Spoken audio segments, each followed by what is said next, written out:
أما بعد فأعوذ بالله من الشيطان الرجيم. بسم الله الرحمن الرحيم. ولقد آتينا لقمان الحكمة صدق الله مولانا العظيم. إن الله وملائكته يصلون على النبي يا أيها الذين آمنوا صلوا عليه وسلموا تسليما. الصلاة والسلام عليك يا رسول الله وعلى آلك وأصحابك يا حبيب الله. الصلاة والسلام عليك يا رسول الله وعلى آلك وأصحابك يا حبيب الله. برادران اسلام، اللہ پاک کا شکر ہے جس نے ہمیں جمعۃ المبارک کی برکتوں سے مستفید ہونے کا موقع عطا فرمایا ہے۔ آج کا دن جمعۃ المبارک کا دن اہل ایمان کے لیے عید کا دن ہے۔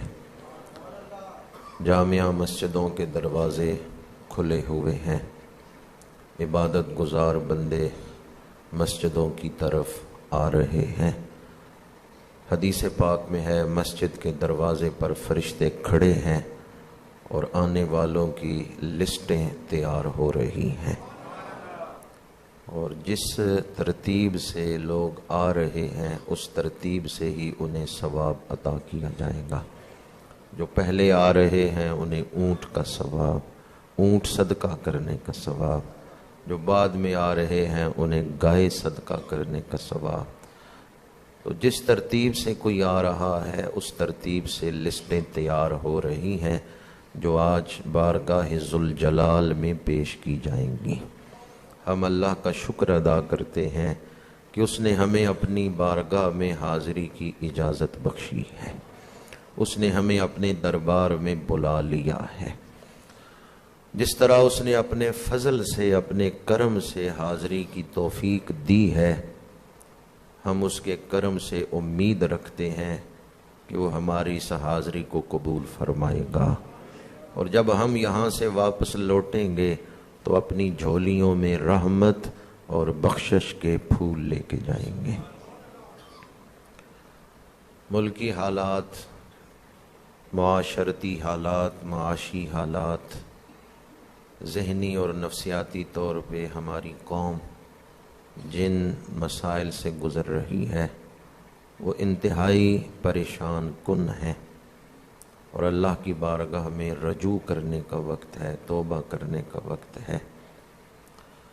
میں نے خطبہ کے دوران 21واں پارہ سورہ لقمان آیت نمبر 12 تلاوت کرنے کا شرف حاصل کیا ہے۔ سورہ بقرہ کے اندر اللہ پاک نے ارشاد فرمایا یؤتی الحکمت من یشاء، اللہ جسے چاہتا ہے حکمت عطا فرماتا ہے۔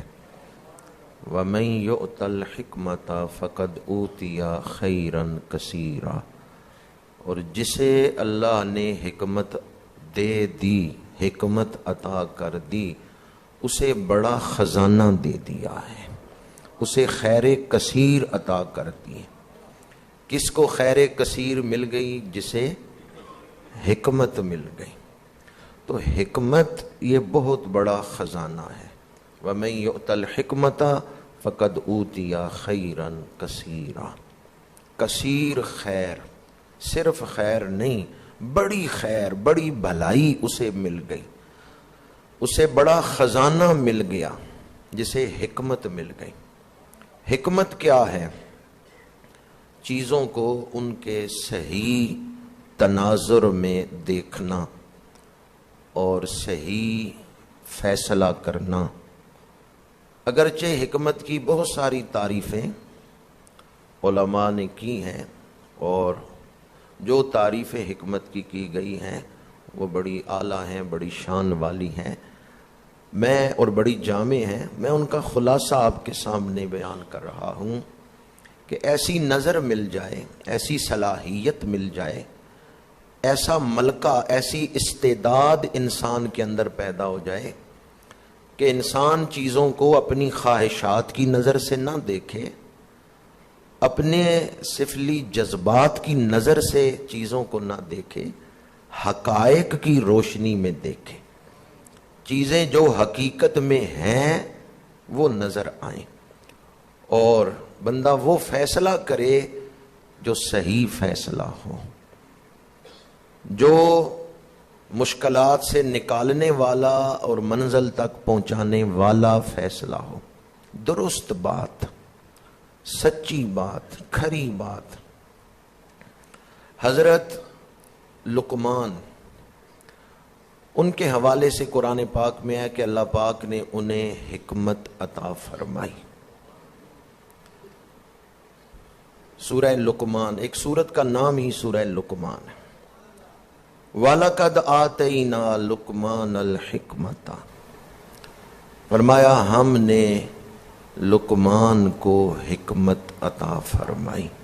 حضرت لقمان یہ نبی ہیں یا ولی ہیں، یہ ایک الگ بحث ہے، اس کی طرف نہیں جا رہا۔ حضرت قاضی ثناء اللہ پانی پتی رحمۃ اللہ تعالی علیہ نے تفسیر مظہری میں اس کو بیان کیا ہے کہ ایک قول ہے صرف ان کے نبی ہونے کے حوالے سے، باقی تمام مفسرین نے یہی کہا کہ وہ اللہ کے ولی ہیں، مقرب بندے ہیں، نیک بندے ہیں، صالح بندے ہیں۔ تفسیر بغوی میں ہے کہ حضرت لقمان سوئے ہوئے تھے، خواب میں ہاتف غیب نے صدا دی کہ اے لقمان، اگر اللہ تمہیں حکمت، اللہ تمہیں بادشاہی عطا کرے تو کیا تم یہ پسند کرتے ہو کہ لوگوں پر حکومت کرو، بادشاہی کرو؟ تو خواب میں ہی حضرت لقمان نے اس آواز دینے والے فرشتے کو جواب دیا کہ یہ اللہ کا حکم ہے کہ میں بادشاہی اختیار کروں، یا اس میں مجھے اختیار دیا گیا ہے کہ میں بادشاہی لوں یا نہ لوں؟ تو اس ہاتف غیب نے کہا کہ اللہ نے تمہیں اختیار دیا ہے، چاہے تو بادشاہی لے لو، چاہے تو بادشاہی چھوڑ دو۔ تو حضرت لقمان نے خواب میں ہی عرض کیا، میں اپنے رب سے عافیت چاہتا ہوں، میں بادشاہی کے جھگڑے میں نہیں پڑنا چاہتا، دنیا میں چھوٹا بن کے رہنا یہ سردار بن کے رہنے سے بہتر ہے، میں بادشاہی نہیں چاہتا۔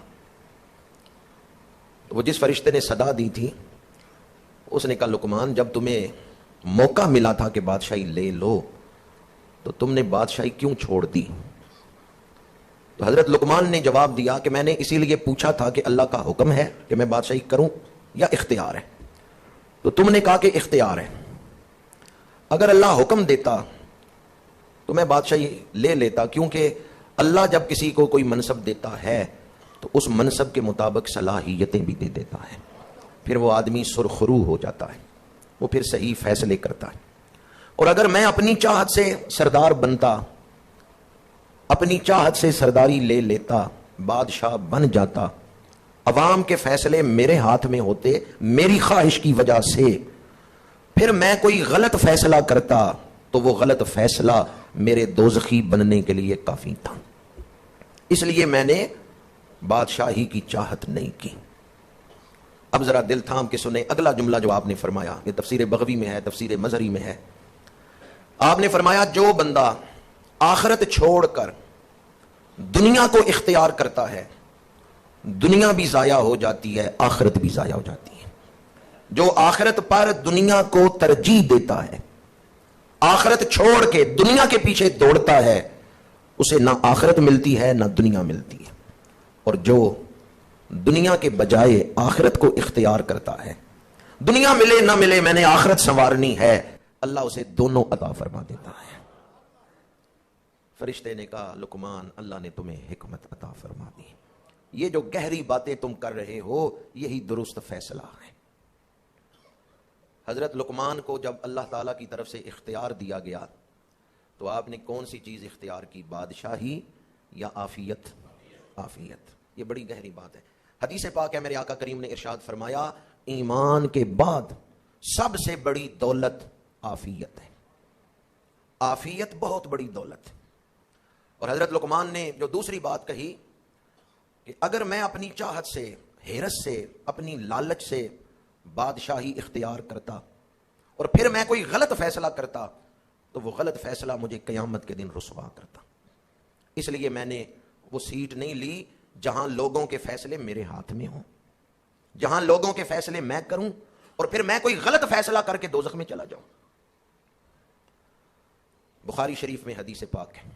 ویسے کیا خیال ہے آج کل ہم میں سے اکثر لوگ اس ہرس میں مبتلا نہیں ہو چکے؟ منصب ملے, عہدہ ملے, اور کتنی لڑائیاں ہو رہی ہیں بادشاہی حاصل کرنے کے لیے. بخاری شریف کی حدیث پاک ہے, میرے آقا کریم نے ارشاد فرمایا انکم ستحرسون علی الامارۃ وستکون ندامۃ یوم القیامۃ نعم المرضیۃ وبئست الفاطمۃ او کما قال علیہ الصلوۃ والسلام. فرمایا ان قریب تم بادشاہی حاصل کرنے کے حریص بن جاؤ گے, اس حرص میں مبتلا ہو جاؤ گے کسی طرح مجھے اقتدار ملے, حالانکہ یہ چیز قیامت کے دن ندامت کا باعث بننے والی ہے.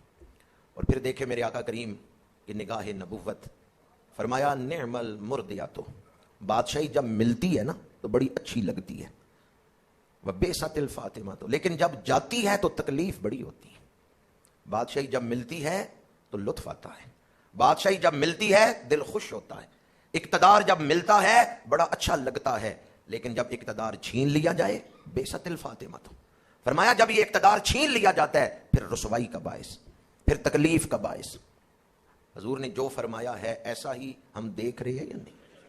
اقتدار ملتا ہے تو دل بڑا خوش ہوتا ہے, لیکن جب کرسی چھین لی جائے.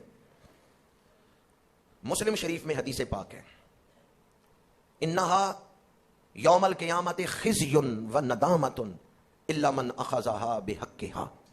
فرمایا یہ بادشاہی لینا, امارت لینا, یہ قیامت کے دن رسوائی ہے, شرمندگی ہے. خزی رسوائی ہے, و ندامت شرمندگی ہے. الا من اخذها بحقها, ہاں وہ شخص رسوا نہیں ہوگا جس نے امارت کا حق ادا کیا, یعنی جو اس منصب کا تقاضا تھا اس نے وہ تقاضا پورا کیا. اب یہ بادشاہی اس کے لیے رسوائی کا باعث نہیں بنے گی.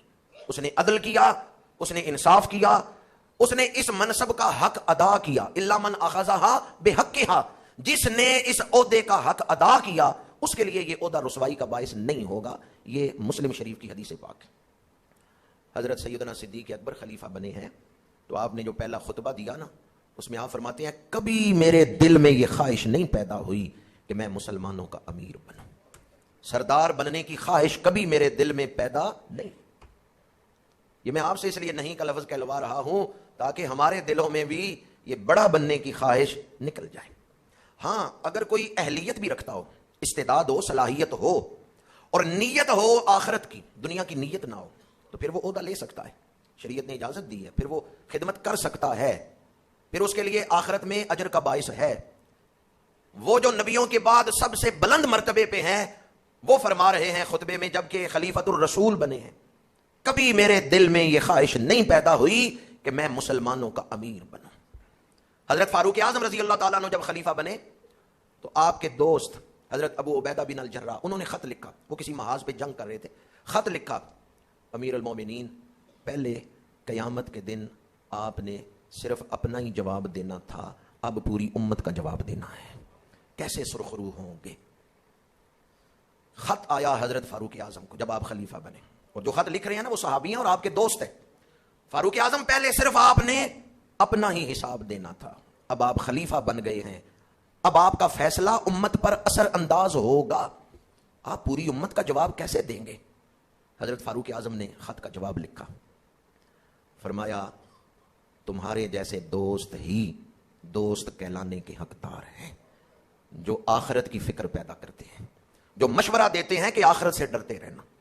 اور پھر فرمایا آئندہ بھی مجھے ایسے خط لکھتے رہنا, آخرت کی یاد میرے دل میں تازہ کرتے رہنا. تم نے پوچھا ہے کہ میں کیسے آخرت میں سرخرو ہوں گا, پوری امت کی طرف سے جواب دوں گا. میں دنیا میں رہ کے تو حکومت چلا ہی نہیں رہا, میرا جسم دنیا میں ہے, میرا دل تو اس وقت بھی حشر میں موجود ہے. میں اپنے آپ کو آخرت میں ہی سمجھتا ہوں. کیسا جامع جواب دیا ہے کہ میں دنیا پرستی کی نیت سے منصب پہ آیا ہی نہیں ہوں, میرا دل اس وقت بھی آخرت میں ہے. تو وہ جو نبیوں کے بعد افضل ترین ہستیاں ہیں انہوں نے اس عہدے کو دنیا پرستی کا ذریعہ نہیں بنایا, اور اس کے لیے انہوں نے احساس جواب دہی، احساس ذمہ داری اس کو امت میں پیدا کیا ہے۔ لیکن آج ہم کس دور سے گزر رہے ہیں؟ میں کسی بھی جماعت یا کسی بھی شخص کو سامنے رکھ کے یہ بات نہیں کر رہا، میں مطلقاً ایک بات کر رہا ہوں کہ پاکستان کو کمزور کرنے میں دشمن کا اتنا کردار نہیں جتنا خود ہمارا اپنا کردار ہے۔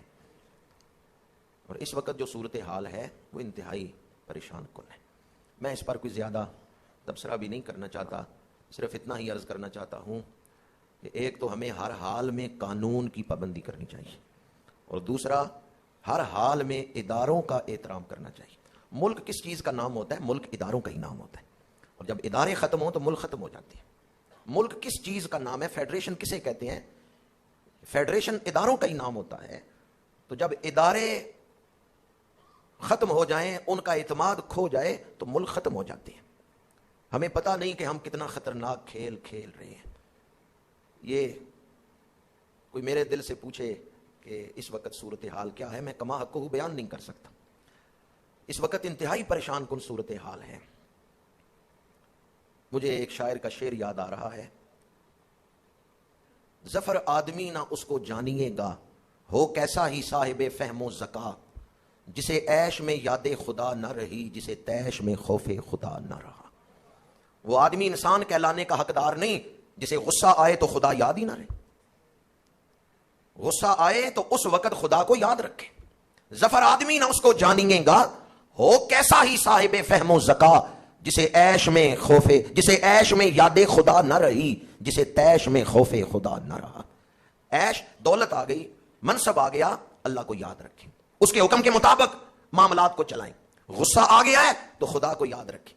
ایک صحابی اپنے غلام کو مار رہے ہیں، پشت کی طرف سے میرے آقا کریم تشریف لے آئے، فرمایا جیسے یہ تیرے آگے مجبور ہے تو بھی کسی کے آگے مجبور ہے، جیسے یہ تیرا غلام ہے تو بھی کسی کا غلام ہے، جسے عیش میں یاد خدا نہ رہی، جسے تیش میں خوف خدا نہ رہا۔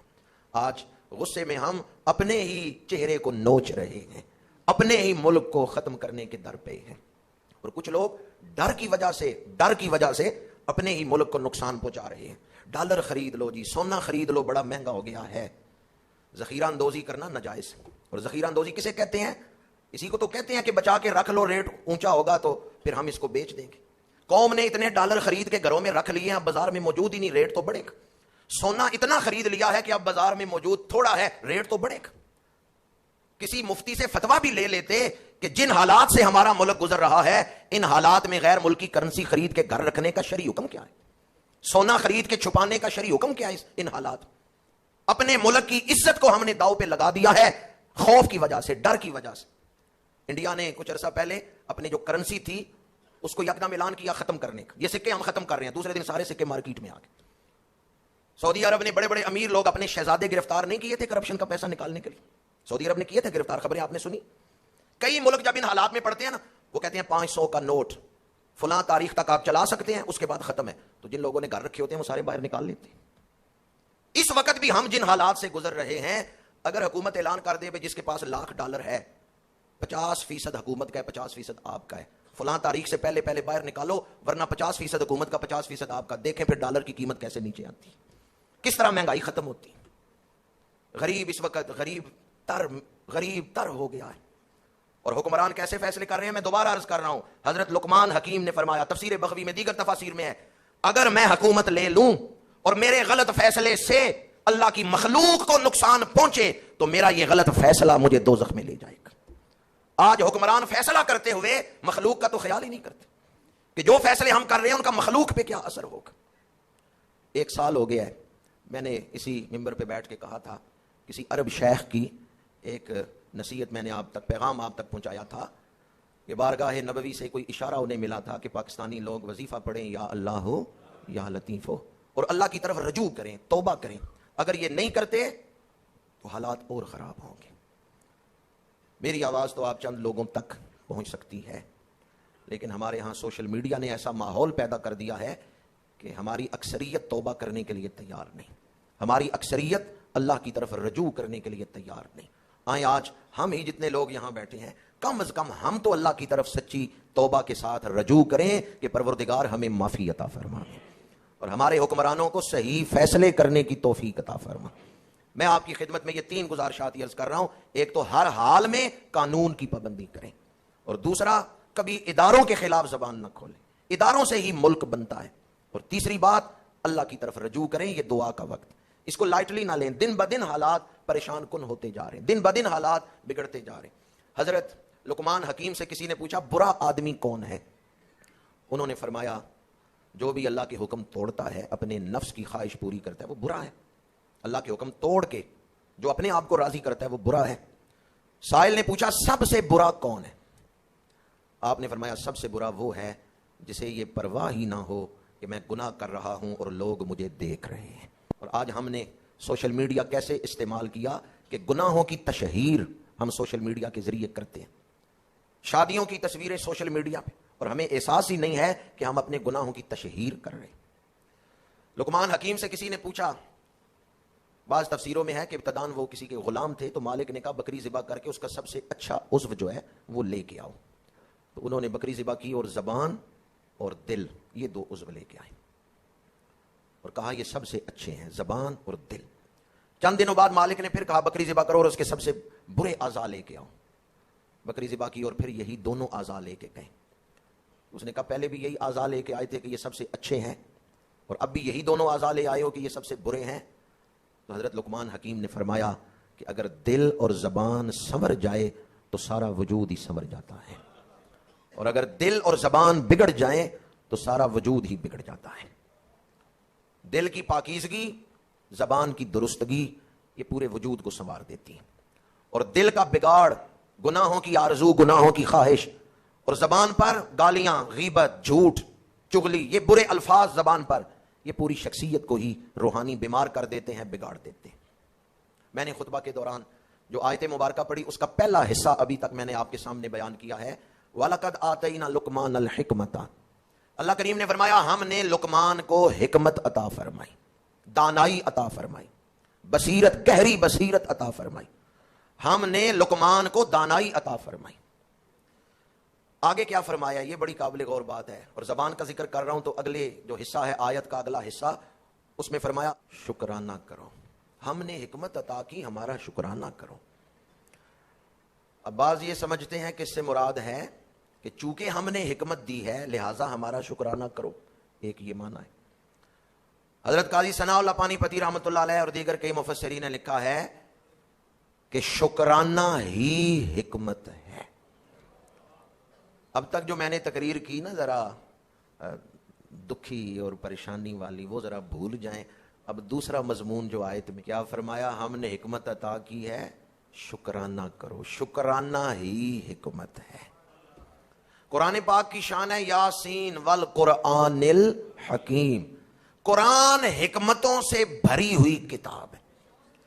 جو قرآن پڑھتا ہے قرآن اسے حکمتوں والا بنا دیتا ہے، کیونکہ قرآن حکمتوں سے بھری ہوئی کتاب ہے، قرآن حکمتوں والی کتاب ہے۔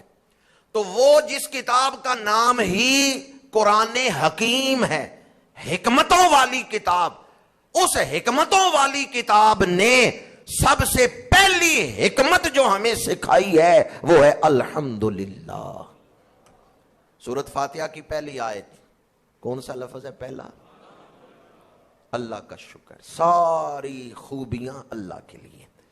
الحمدللہ میں شکرانے کا مضمون، الحمدللہ رب العالمین۔ وہ جو کتاب حکمت ہے اس نے پہلی حکمت ہمیں یہ سکھائی ہے ہر حال میں اللہ کا شکرانہ کرو۔ الحمدللہ، شکرانے سے کتاب حکیم کا آغاز ہو رہا ہے۔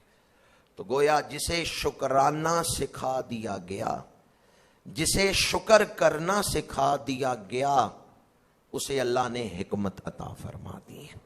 شکرانہ حکمت ہے۔ شکرانہ کیا ہے یا پھر حکمت کیا ہے؟ شکرانہ حکمت کے دروازے کھول دیتا ہے۔ ایک ہے حاصل، ایک ہے جو حاصل نہیں اور اس کی تمنا، اور ملے، زیادہ سے زیادہ ملے، اور سے اور ملے، یہ ہے ہرس۔ جب ہرس ہوتی ہے نا تو جو موجود ہوتا ہے اس کا لطف ختم ہو جاتا ہے۔ موجود کا لطف جسے ہوگا وہی شکرانہ کرے گا۔ ہرس جو ہے وہ موجود سے توجہ ہٹا دیتی ہے، اور جو موجود نہیں اس کی طرف ذہن کو لگا دیتی ہے۔ پہلے آپ موجود کا لطف لیں، پھر دل میں شکرانہ پیدا ہوگا۔ جب آپ شکرانہ کریں گے تو اللہ کا وعدہ ہے لَإِن شَكَرْتُمْ لَأَزِيدَنَّكُمْ، کام تھوڑا کرو گے ہم عطا زیادہ کریں گے۔ اصول یہی ہے لَيْسَ لِلْإِنسَانِ إِلَّا مَا سَعَىٰ، کہ انسان جو کوشش کرتا ہے اللہ اس کو عطا کرتا ہے۔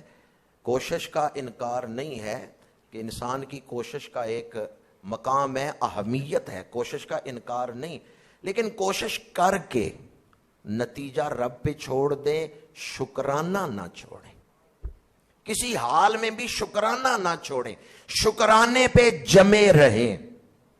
کیا لفظ میں نے بولا ہے؟ شکرانے پہ بندہ جم گیا، میں نے ہر حال میں شکرانہ ہی کرنا ہے، الحمدللہ علی کل حال، ہر حال میں شکرانہ کرنا ہے۔ میرا کام ہے محنت کرنا، نتیجہ نکلے نہ نکلے، مالی دا کم پانی دینا پر پر مشکاں پاوے، مالک دا کم پھل پھل لانا لاوے یا نہ لاوے۔ جس کا دل شکرانے پہ جم گیا اللہ تعالیٰ اس کے ذہن کو بھی وسعت عطا فرماتا ہے، وہ راستے بھی سجھا دیتا ہے جو کامیابی تک پہنچانے والے ہیں۔ شکرانہ انسان کو اندر سے جوڑے رکھتا ہے، انسان کو اندر سے ٹوٹنے نہیں دیتا۔ شکرانہ انسان کی شخصیت کو مضبوط رکھتا ہے۔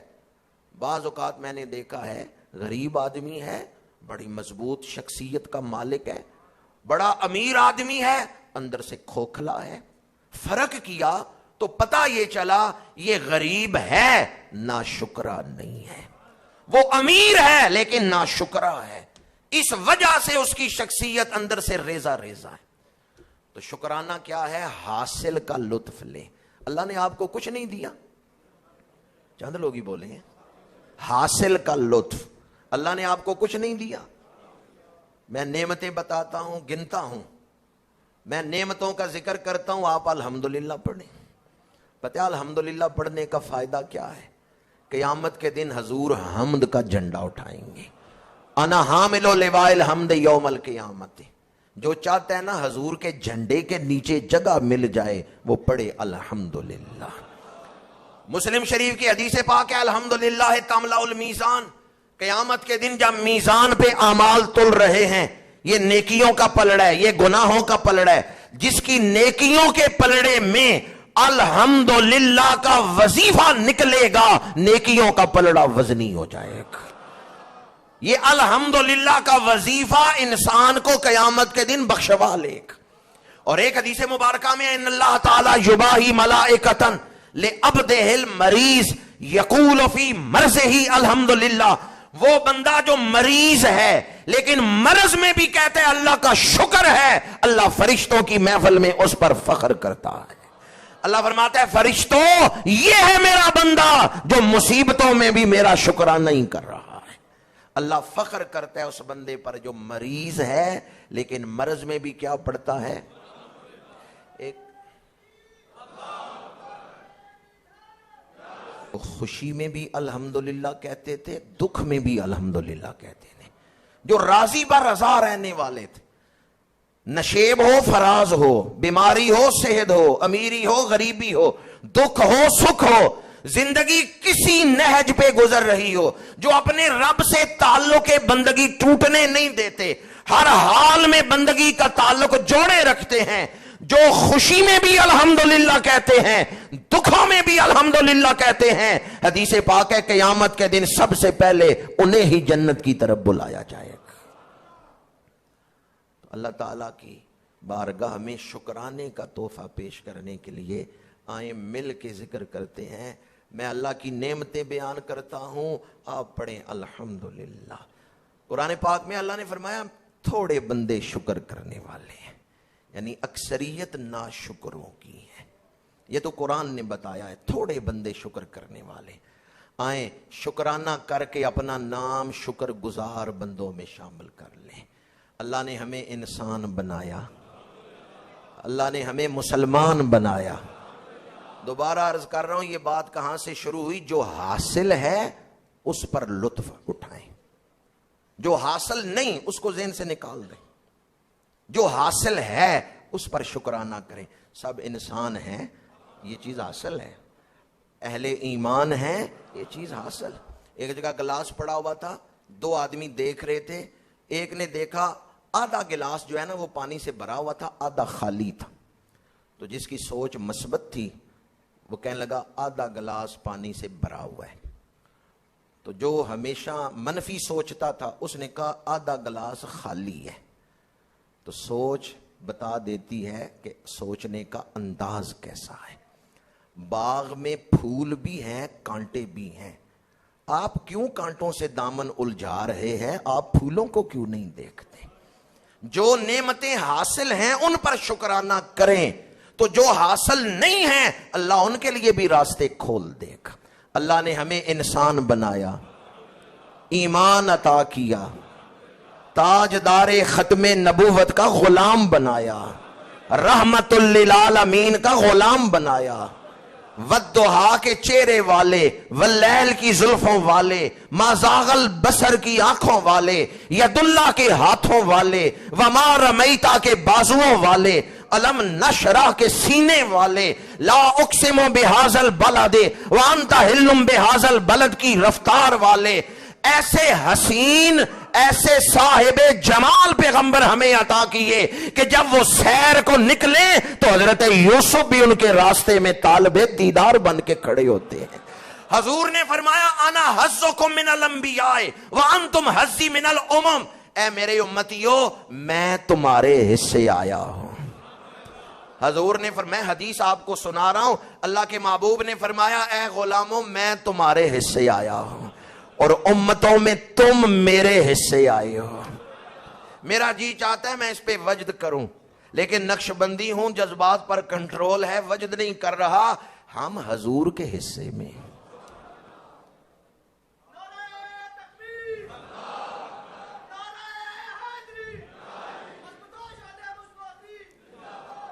ہم کس کے حصے میں آئے ہیں؟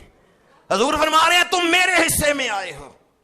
اب حضور جانے جن کے حصے میں ہم آئے ہیں، اس پر الحمدللہ کہنا چاہیے یا نہیں کہنا چاہیے؟ ساری زندگی سر سجدے میں رکھ کے شکرانہ کرتا رہوں تو اس نعمت کا شکرانہ نہیں کر سکتا کہ اللہ نے اپنے محبوب کی امت میں پیدا فرمایا ہے، اللہ نے اپنا محبوب عطا فرمایا ہے۔ فرمایا انا حظکم من الانبیاء وانتم حظی من الامم، اے میرے غلاموں نبیوں میں میں تمہارے حصے آیا ہوں اور امتوں میں تم میرے حصے آئے ہو۔ ہم حضور کے حصے میں آئے ہیں، اللہ نے ہمیں اپنا محبوب عطا فرمایا ہے۔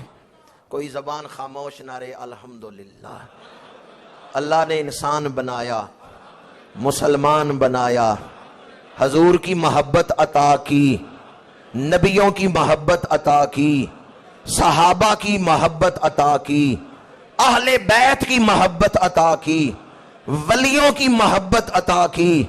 اللہ نے ہمیں کعبہ عطا فرمایا، قرآن عطا فرمایا، مسجدیں عطا فرمائیں، دیکھنے کو آنکھیں عطا کی، سننے کو کان عطا کیے، بولنے کو زبان عطا کی، چلنے کو پیر عطا کیے، پکڑنے کے لیے ہاتھ عطا کیے، سوچنے کے لیے دماغ عطا کیا، سوچنے کے لیے ذہن عطا کیا، اور جذبات کے لیے دل عطا کیا۔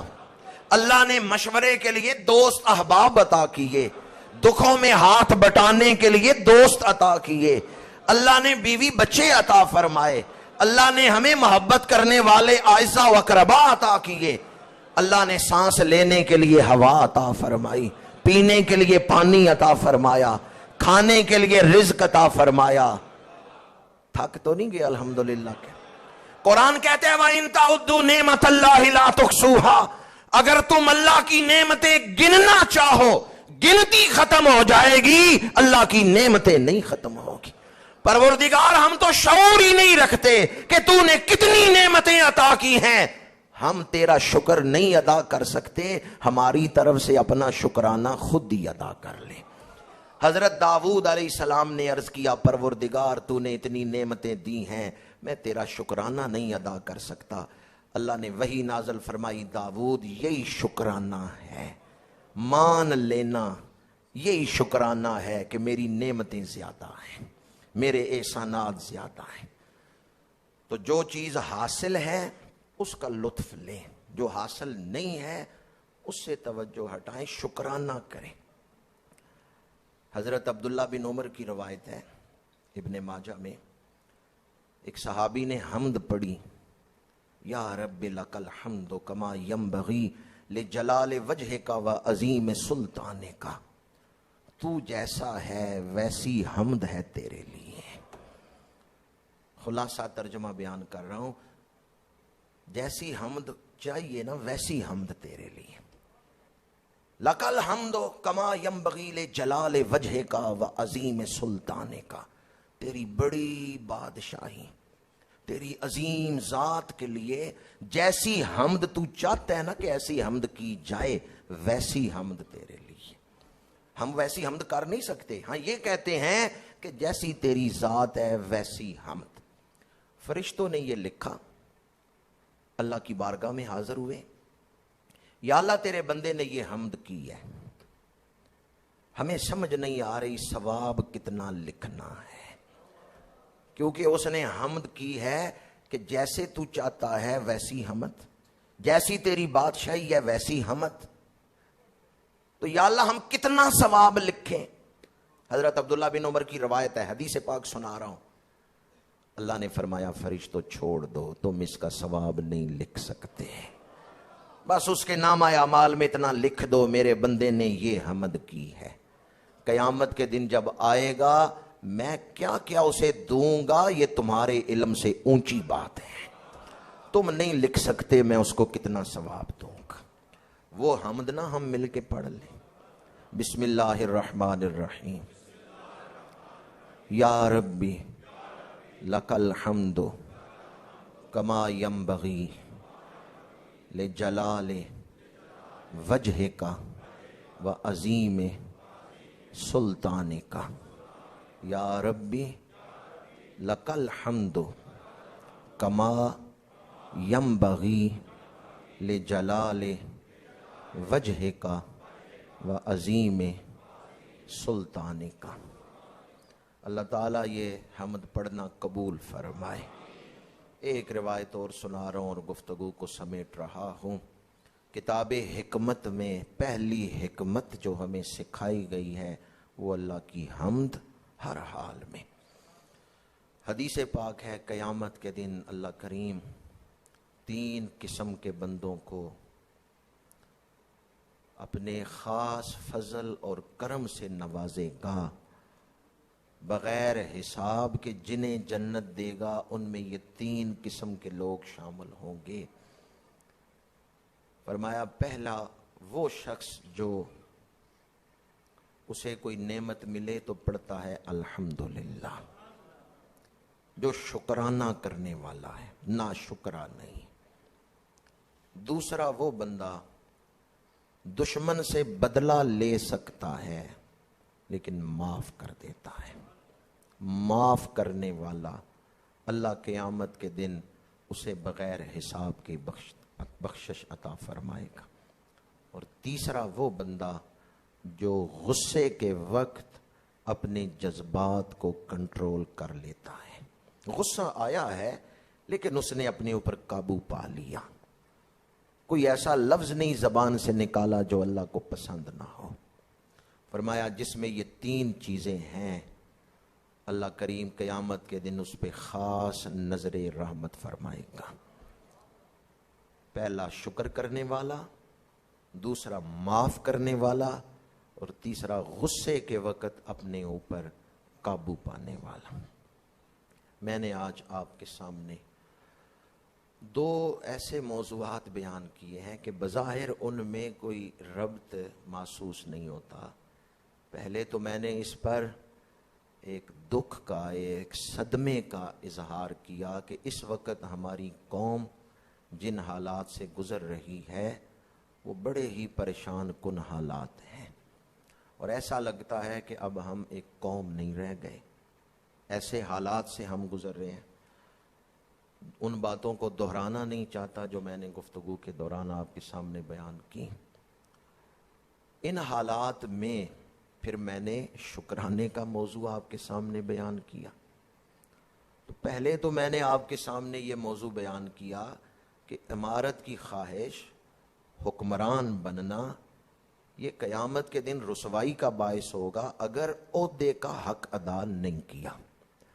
اور پھر میں نے یہ آپ کے سامنے عرض کیا کہ دور جاہلیت کی باتیں لوٹ آئی ہیں کہ ہم دور جاہلیت کی طرح کہ جیسے اس قوم کو کوئی دین نہیں پڑھایا گیا یا ان کا حساب کتاب پر ایمان ہی نہیں ہے، ایسے معاملات اس وقت ہماری قوم کے ساتھ پیش آ رہے ہیں اور ایسے قدم ہم اٹھا رہے ہیں، معیشت اور معاشرت دونوں تباہی کی طرف جا رہے ہیں۔ پھر اس پر میں نے آپ کے سامنے شکرانے کا مضمون کیوں بیان کیا؟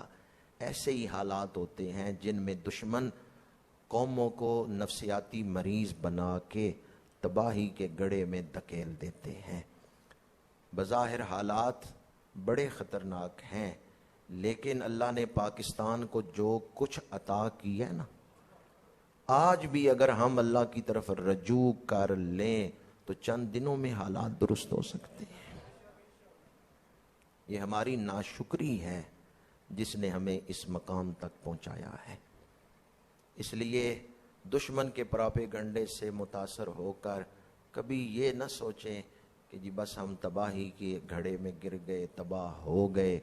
میرا اس پر ایمان ہے انشاءاللہ پاکستان اقوام عالم میں عالم اسلام کے لیے ایک بلند کردار ادا کرے گا، لیکن اس کے لیے ہمیں اپنے ایمان کو تازہ کرنے کی ضرورت ہے، اس کے لیے ہمیں اتباع نبوی کی ضرورت ہے، اس کے لیے ہمیں اپنے گھونسلے کو بچانے کے بجائے گلشن کو بچانے کی فکر کرنی چاہیے۔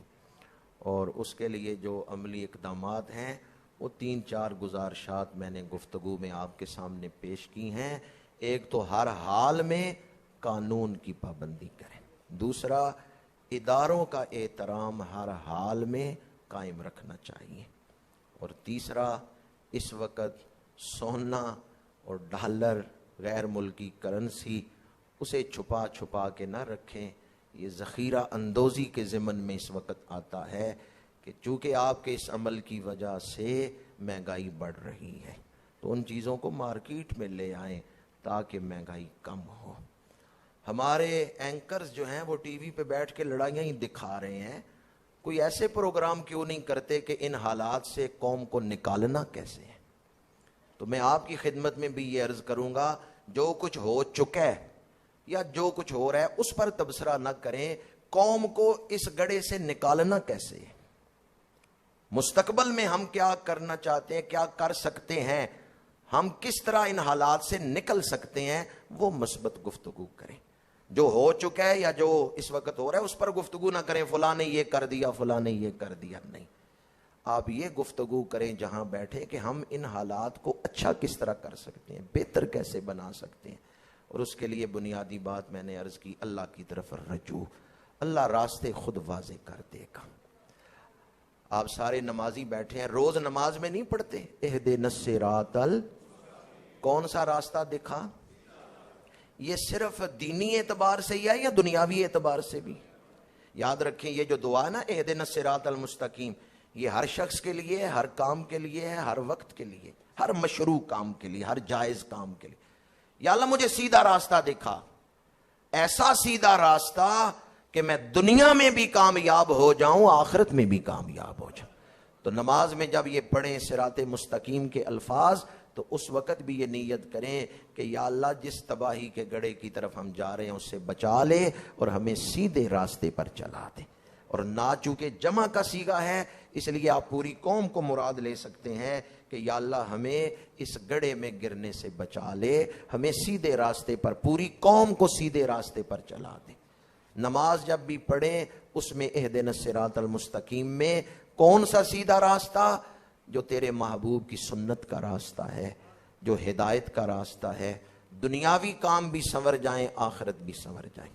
اور پھر یاد دلا رہا ہوں کہ جو وظیفہ ہم نے کچھ عرصہ پہلے کیا تھا، آپ کی خدمت میں گزارش کروں گا، یا اللہ یا لطیف ہو، اسے اپنے وظائف میں شامل کریں اور کوشش کریں کہ اجتماعی طور پر گھروں میں بھی، اپنی مساجد میں بھی اس کا اہتمام کریں۔ اور آئندہ جمعۃ المبارک جمعے